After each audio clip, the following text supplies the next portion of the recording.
السلام علیکم، میں آپ کی ہوسٹ ہوں علیشا۔ آج ہم پارٹ 5 پڑھیں گے عشق وفا کا۔ بہت اچھا ناول ہے۔ امید کرتی ہوں کہ یہ ناول آپ کو پسند آیا ہوگا۔ اگر آپ کو یہ میرا ناول پسند آیا ہے تو چینل کو سبسکرائب کر دیں، اپنے فیملی فرینڈز کے ساتھ شیئر کر دیں، کمنٹ باکس میں اپنی رائے کا ضرور اظہار کیجیے گا۔ تو ٹائم کو ضائع کیے بنا اپنے ناول کی طرف چلتے ہیں اور ناول کو ریڈ کرنا سٹارٹ کرتے ہیں۔ تم میرا سکون ہو تو میری وفا ہو، تم میری زندگی ہو تو میرا جنون ہو، تو میرا دیوانہ پن ہو تو میرا عشق ہو۔ لیکن آج تم یہ کیا کر دیا؟ احمد کو الگ نہ کیا مگر کسی کے دل میں اتنی جگہ بنا لی کہ اسے تمہاری ہنسی کی تعریف کر دی۔ آج سے تم بس رامین ہو، کوئی پہچان نہیں تمہاری۔ رامین عزیز اسی ایک ایک لفظ دبا دبا کر کہہ رہا تھا۔ عزیز نہیں، ایسا کچھ نہیں، میں تمہاری ہوں، تمہاری وفا۔ رامین روتے روتے کہہ رہی تھی۔ دونوں ایک ساتھ تھے مگر بہت دور۔ عزیز اس کو سورج نکلتا ہوا نظر آ رہا تھا مگر وہ خود برف پہ تھی۔ عزیز غائب ہو گیا۔ رامین چیختی رہ گئی، اس کو پکارتی رہ گئی مگر وہ نہیں آیا۔ جس برف پر وہ کھڑی تھی وہ پانی ہونے لگ گئی۔ رامین بھاگنے لگ گئی، وہ بھاگتی جا رہی تھی، برف پگھلتی جا رہی تھی۔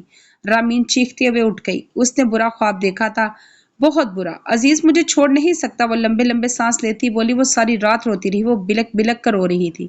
شاہین بیگم نے اس کی حالت دیکھی، وہ تہجد کے وقت اٹھی تو رامین کی آوازیں سن کر وہ خوف بھی سلگ اٹھی، لیکن موم نہیں ہوئی، بات وہی تھی۔ حسیب فاطمہ اور اس کے خاندان سے تعلق ختم کرے، اگر وہ ختم کر بھی دیتا ہے تو رامین کو کون سا عزیز مل جانا تھا۔ اس لیے حسیب انتظار کرنے کا فیصلہ کیا۔ صبح عزیز نے رامین کے نمبر پر کال کی تو رامین اسکول جانے کے لیے تیار ہو گئی تھی۔ اس نے فون اٹھایا اور خاموشی رہی، دونوں کی سانسوں کی حرکت کہیں رک گئی۔ رامین پہچان گئی تھی کہ لیکن یہ نمبر تو پاکستان کا ہے۔ رامین نے موبائل کان سے ہٹایا، لیکن یہ سانسیں عزیز کی ہیں۔ رامین نے ہمت کر کے بولی، عزیز ہو؟ رامین کے آنسو بھی بہہ گئے۔ عزیز نے جھوٹ بولا لیکن اعتراف الگ انداز میں کیا، تمہاری وفا ہو۔ رامین پھر خاموش وہیں زمین پر بیٹھ گئی اور ایک ایک آنسو اس کی آنکھ سے سیلاب کی طرح بہنے لگا۔ ممکن تھا کہ اس کے منہ سے سسکی نکلتی۔ اس نے منہ پر ہاتھ رکھ لیا۔ میرے نام کے علاوہ احمد بھی ساتھ نہ لگانا، عزیز نے آرام سے کہا اور فون بند کر دیا۔ یہ ان کو کیسے؟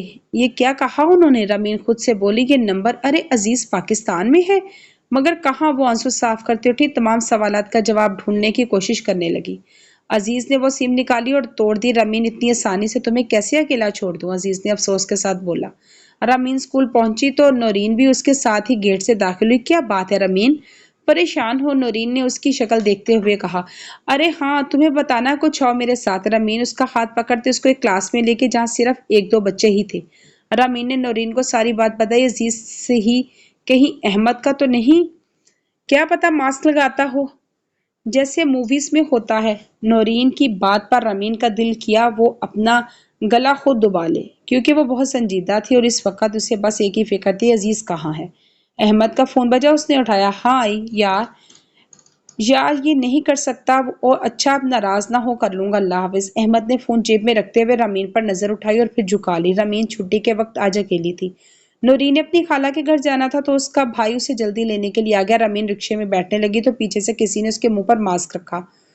وہ اسی وقت بے ہوش ہو گئی تھی۔ رکشے والا چلا چلا کر لوگ اکٹھے کرنے لگا لیکن بندوق کی نوک پر وہ خاموش ہو گیا۔ رامین کو گاڑی میں ڈال کر آگے لے گئی۔ شام ہونے کو آئی، یہ لڑکی گھر نہ آئی، نورین کی طرف چلی گئی ہوگی۔ شاہین بیگم بار بار باہر کی جانب دیکھ کر بول رہی تھی۔ شاہین بیگم اس کے ایک ایک آنسو سے باخبر تھی مگر وہ اپنے خاندان اور لوگوں کی باتوں سے ڈر کر خاموش تھی، لیکن اب اس کو اپنی اولاد کی فکر زیادہ رہنے لگی۔ رامین کو ہوش آیا تو ایک سیاہ کمرے میں تھی۔ رامین میڈم کو ہوش آ گیا۔ رامین نے دھندلاتی آنکھوں کے ساتھ سامنے دیکھا، ایک شخص نقاب میں لپیٹے ہوئے تھا۔ تم سے پوچھا ہے، بولو۔ رامین کے کانوں پر زوردار آواز آئی۔ ہاں، رامین نے ڈر کر کہا۔ سامنے شخص سے کہا۔ ڈر نہیں لگ رہا کیا؟ سامنے شخص نے پوچھا۔ لگ رہا ہے، رامین نے بے وقوفی کے ساتھ جواب دیا۔ اوہ واقعی؟ سامنے شخص نے کہکا اڑایا۔ تم کا اے مدد مانگو گی؟ اس نے سوال کیا۔ اللہ سے، رامین نے آرام سے کہا۔ اگر کوئی بندہ ہو تو؟ اس نے دوبارہ سوال کیا۔ عزیز سے؟ رامین نہیں بے ہوشی میں تھی اس لیے وہ بھیگ رہی تھی۔ عزیز کون؟ رامین نے سوال زوردار آواز میں کیا۔ میرا عشق، میری وفا۔ رامین اپنے حواس کھو بیٹھی۔ عزیز کی آنکھوں سے آنسو نکل آئے، وہ بس رامین کی محبت کی تصدیق چاہتا تھا۔ وہ اسے مل گئی لیکن اس نے تکلیف دی تو اسے برا لگا۔ اب بولو کیا کرنا ہے؟ احمد نے عزیز سے سوال کیا۔ واپس چھوڑا فوراً میری رامین کو۔ ارے یار، اس نے اتنے خوبصورت طریقے سے تصدیق کیا کہ تیرے علاوہ کوئی بھی نہیں، اللہ کے بعد صرف تو ہے، تم اس کو چھوڑاؤ بس۔ عزیز نے فون بند کرتے ہوئے کہا۔ ہم نے سوچا بغاوت کا صرف ایک تجھ سے بغاوت ہی سوچ میں پڑ گئی کہ ہم نے سوچا کیسے تیرے سے بغاوت کا۔ اور رامین نے پین کھولا اور شاہین بیگم کی فرما برداری پر خط لکھنا شروع کیا۔ تمہاری اماں حسیب احمد، اب تمہاری بہن کی شادی کا وقت آ پہنچا ہے، تم نے فیصلہ نہ بدلا نہ میں بدلوں گی۔ بات صرف اتنی سی ہے کہ خطوں کا زمانہ نہیں ہے، لیکن تم نے بھی خط کے ذریعے ہی رابطہ رکھا۔ لو اب مجھے پرانی سوچ کا مالک سمجھنا چھوڑ دو، رامین کے لیے لڑکا دیکھ چکی ہوں میں، تم آنا چاہو تو ایک آخری موقع ہے تمہارے پاس، اگلے جمعے تک آ جاؤ، ورنہ اس جمعے کے بعد نہ رامین یہاں ہوگی نہ تمہاری ماں ہوگی، تو صرف ایک شاہین بیگم، تمہاری اماں شاہین بیگم۔ شاہین بیگم کے آنسو تھمنے کو نہ تھے، مگر رامین نے آرام سے ایک ایک لفظ لکھ دیا۔ رامین خط مکمل طور پر تیار کیا اور شاہین بیگم کے آگے کیا۔ شاہین بیگم نے کانپتے ہاتھوں سے پکڑا اور رو دی۔ ارے اماں نہ رو، آپ اپنے اندر کا خدا تلاش کرو، شاید نفرت نہ ہو بلکہ راستے کو اللہ کی طرف کا۔ رامین اتنا بول کر اپنے کمرے میں آ گئی۔ اس نے دروازہ بند کیا، ساتھ ہی روتے روتے زمین پر بیٹھ گئی۔ اس کے بال جوڑے میں بندھے کھل گئے، وہ خود میں بکھر گئی۔ ہم نہ بکھرتے تو کیا تھا، ہم بکھرتے تو سمیٹا ہوتا تو کیا تھا، تو نے پہل نہ کی تو ہم نے اختتام بھی نہ کیا۔ عزیز سے رامین کے بغیر نہیں رہا جا رہا تھا، وہ چاہتے ہوئے بھی نہیں رہ پا رہا تھا، اسے خوف تھا پا کر کھونے کا، لیکن عشق کا تو کوئی خوف ہی نہیں ہوتا۔ وہ ابھی اس ادا سے باخبر تھا، عشق کی ہر ادا میں خوبی تھی، وہ عاشقوں کو قریب کر دیتا ہے۔ رامین دروازہ کھولو، شاہین بیگم نے دروازہ بجایا مگر دروازہ نہ کھلا۔ کافی دیر تک دروازہ بجاتی رہی مگر کوئی جواب نہ آیا۔ شاہین بیگم نے دروازہ کھولا تو وہ کھلا ہی ہوا تھا، بس ہلکی سی کنڈی تھی، وہ بھی شاہین بیگم نے زور سے کھولی۔ لکڑی کا پرانا دروازہ تھا، کھل گیا۔ رامین شاہین بیگم کا خود کو سنبھالنا مشکل تھا، بے ہوش گری پڑی رامین، چہرہ زرد ہونٹ لیا۔ رامین شاہین بیگم نے پاس پڑے گلاس سے پانی ڈالا مگر وہ ہوش میں نہ آئی۔ شاہین بیگم نے باہر نورین کو نمبر ملایا، اس نے رامین کی حالت کی خبر دی۔ رامین کو نورین نے بھائی ہی کی مدد سے ہسپتال پہنچایا گیا، اس کو ICU میں لے گئے۔ شاہین بیگم کے ہاتھ میں رامین کا فون بجنے لگا، شاہین بیگم کو لگا کہ حسیب کا ہوگا۔ انہوں نے فون اٹھایا، بغیر سوچے سمجھے بول دیا، بیٹا حسیب، رامین کی طبیعت نہیں ٹھیک، اس کو ہسپتال لے کے ہیں، تم ایسا کرو اکیلے آ جاؤ، بہن کی حالت دیکھو، آ جاؤ بیٹا۔ عزیز نے فون بند کیا، اس کے کانوں میں شاہین بیگم کے آنسو اور آواز گونجنے لگی۔ اس نے گاڑی کی چابی اٹھائی اور گاڑی کا رخ لاہور کی جانب کیا، جہاں اس کا عشق اور اس کی وفا تھی۔ رامین کو نروس بریک ڈاؤن ہوا تھا، اس کی حالت ابھی ٹھیک نہیں تھی۔ شاہین بیگم اب موم ہو رہی تھی، مگر فیصلہ وقت کو ہی کرنا تھا۔ ان کو امید تھی کہ حسیب آ جائے گا، مگر وہ تو عزیز تھا۔ شاہین بیگم کو بھی نہ سمجھے دل کی باتوں کو، عشق کی باتوں کو، اسے زندگی کیوں نہ بھاری لگے، جیسے عشق کا ضرب کاری لگے۔ عزیز بہت سپیڈ سے گاڑی چلا رہا تھا، اس کی گاڑی ایک لمحے کو نہ رکی۔ تہجد کا وقت تھا مگر لاہور کی سڑکوں پر رش سویرے کا تھا۔ عزیز لاہور پہنچ چکا تھا، ہسپتال تک کا راستہ اس نے چاند کو تلاش کیا مگر نہ چاند تھا نہ چاندنی تھی۔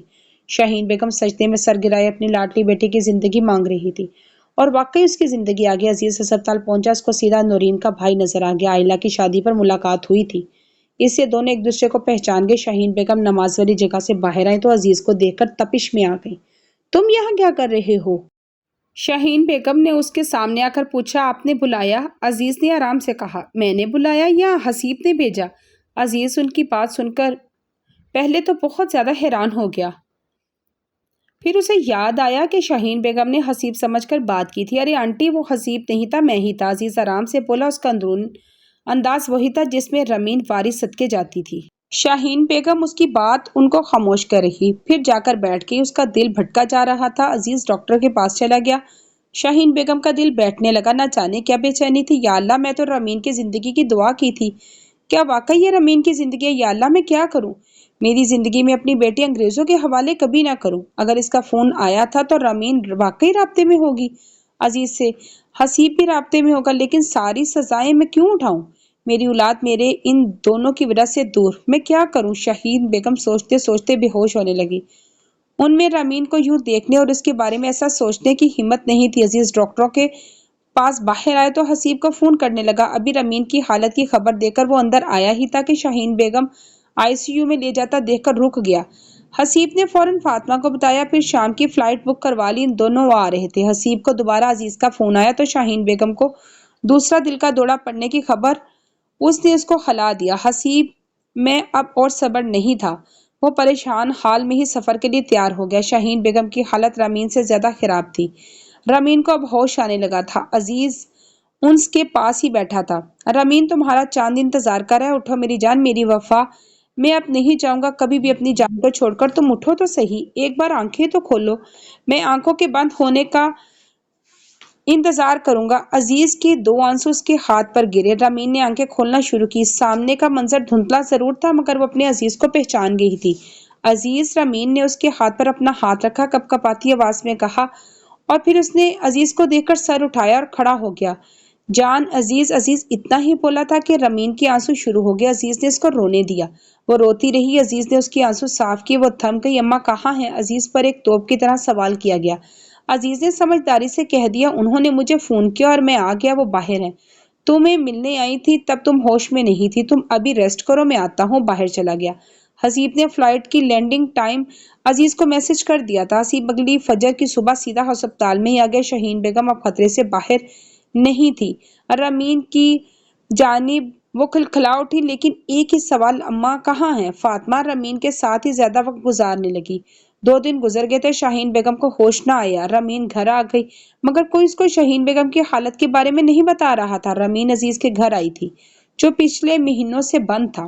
رامین، میں تمہیں یہاں لے کر کیوں کہ اماں ابھی تم سے ملنا نہیں چاہتی، بس اب زیادہ نہ سوچو، وہ ناراض نہیں ہے، بس خفا ہے، تم آرام کرو، میں آتی ہوں۔ رامین کو بے زبان کرتی فاطمہ اس کو چھوڑ گئی۔ رامین اب ناراضگی اور خفگی کا فرق تلاش کرنے لگ گئی۔ اماں آپ ٹھیک تو ہے نا؟ رامین نے خود سے سوال کیا اور رو دی۔ اس کو بہت یاد آ رہی تھی اماں کی۔ شاہین بیگم کی حالت زیادہ سیریس ہوتی جا رہی تھی۔ تیسرا دن تھا مگر ان کو ہوش نہیں آ رہا تھا۔ عائلہ کو بھی خبر دے دی جا چکی تھی، وہ بھی رات تک لاہور پہنچ گئی تھی۔ عزیز اور حسیب دونوں ہی دن رات ہسپتال میں تھے اور حسین کی کئی بار کوشش شاہین بیگم سے بات کی اور ان کو جگانا بھی چاہا مگر ممکن نہ ہو پایا۔ ہاں بالکل ٹھیک ہے اماں، تم دعا کرو۔ حسیب فاطمہ سے فون پر بات کر رہا تھا۔ رامین کو کیا بتاؤ؟ فاطمہ نے سوال کیا۔ کچھ نہیں بتاؤ، حسیب نے آرام سے کہا۔ ارے وہ اب اتنی بھی بچی نہیں۔ حسیب، آپ دونوں میں سے کوئی گھر آتا ہے نا؟ اماں کو ہوش آ رہا ہے۔ میں کتنی بار جھوٹ بول چکی ہوں لیکن وہ اب یقین نہیں کرتی۔ فاطمہ کی بات پر رامین کے ہاتھ سے گلاس گر گیا اور فاطمہ نے فون بند کر دیا۔ رامین کیا ہوا ہے؟ اماں کو کیا ہوا ہے؟ رامین نے ہر لفظ دبا دبا کر پوچھا۔ رامین کچھ نہیں ہوا، تم بیٹھو میں بتاتی ہوں۔ فاطمہ نے اس کو پکڑنا چاہا مگر رامین دور ہو گئی۔ اس نے گلے میں دوپٹہ لیا، اسی کو سر پر لیا اور باہر کی جانب بھاگی۔ تھے تو لمحے چند سالوں کے تھے لیکن وہ تیرے ساتھ، ہم نے عہد کیا کہ کریں گے تاعمر تیرے ساتھ پیار، مگر نہ ہو پایا ہم سے یہ خالی پیار۔ عشق ہوا پہلے تو ہم نے آرام سے کر لی پار، عشق کی 7 منزلیں مگر ممکن نہ ہوا صرف عشق، کرنی پڑی ہمیں وفا تاعمر، کیونکہ وفا ہے تو عشق ہے، عشق ہی تو وفا ہے۔ رامین گھر سے باہر نکلی تو اس نے بھاگتے ہوئے تقریباً مین ڈور کا راستہ طے کیا۔ فاطمہ بھی اسی وقت اس کے پیچھے ڈرائیور کے ساتھ گاڑی میں نکل پڑی۔ رامین اندر آؤ۔ فاطمہ نے گاڑی کا دروازہ کھولا، اس کو اندر بیٹھنے کا کہا۔ رامین پہلے آگے جانے لگی، پھر اس نے اپنا سر سراپا دیکھا، نہ چادر تھی نہ پیسے۔ وہ گاڑی میں بیٹھ گئی۔ فاطمہ اس کو ہر طرح سے خاموش کروانے کی کوشش کر رہی تھی مگر رامین کے آنسو تھمنے کو نہ تھے۔ وہ دونوں ہسپتال پہنچی تو حسیب اور عزیز سامنے ہی مل گئے۔ رامین بھاگتے ہوئے حسیب سے جا لگی۔ آنسوؤں کا سیلاب بہہ گیا۔ حسیب نے اس کو اپنے آپ سے دور کیا اور اس کو سہارا دیتے ہوئے شاہین بیگم کے کمرے تک لے گیا۔ ان کو آج صبح ہی کمرے میں شفٹ کر دیا گیا تھا۔ یہ بھی بتا دیا گیا تھا کہ اب شاہین بیگم کو تیسرا اٹیک آنے کے بہت شدید خطرہ ہے۔ عزیز فاطمہ سے ساری صورتحال کی خبر لے رہا تھا۔ وہ تقریباً 5 راتوں کے جاگے ہوئے تھے۔ رامین نے شاہین بیگم کی حالت دیکھی تو اسے برداشت نہ ہوا، وہ باہر آ گئی۔ اس کی سسکی آنسو رکنے کو نہ تھے۔ اس نے اپنے قدم دور کھڑے عزیز کی طرف بڑھائے۔ اس کے پاس پہنچتے ہی رامین نے اس کے سینے پر ایک پنچ کیا۔ کیا لینے آئے تھے تم؟ بولو، کیوں کیا تھا فون میرے نمبر پر؟ میں مر جاتی، مجھے ذرا بھی افسوس نہ ہوتا کیونکہ پھر میری اماں اس حالت میں نہ ہوتی۔ تم کیوں آئے اب کی بار؟ رامین چلائی۔ ارد گرد کے لوگ رامین کو پاگل سمجھ بیٹھے تھے۔ ڈاکٹرز اور نرسز اس کو کنٹرول کرنے کا کہہ رہے تھے۔ حسیب اس کے پاس آیا، اس کو چپ کروانے کی کوشش کرنے لگا۔ رامین خاموش ہو جاؤ، اگر وہ نہ آتا تو میں بھی نہ آ پاتا، اگر تم مر بھی جاتی تو خبر نہ ہوتی۔ اماں کو تمہاری فکر کی وجہ سے ہوا کے سب کچھ کیوں کیا؟ ہوا میں کچھ غلط کہا؟ حسیب نے آہستہ اور سخت لہجے میں اس کی نظروں کی تاب کو دیکھتے ہوئے کہا۔ رامین نے نظریں پھیر لی۔ عزیز خاموشی سے باہر کی جانب چلا گیا۔ فاطمہ بھی رامین کے ساتھ نماز والی جگہ پر بیٹھ گئی۔ رامین نے روتے سلگتے کچھ وقت اپنی ہوش میں گزارا، پھر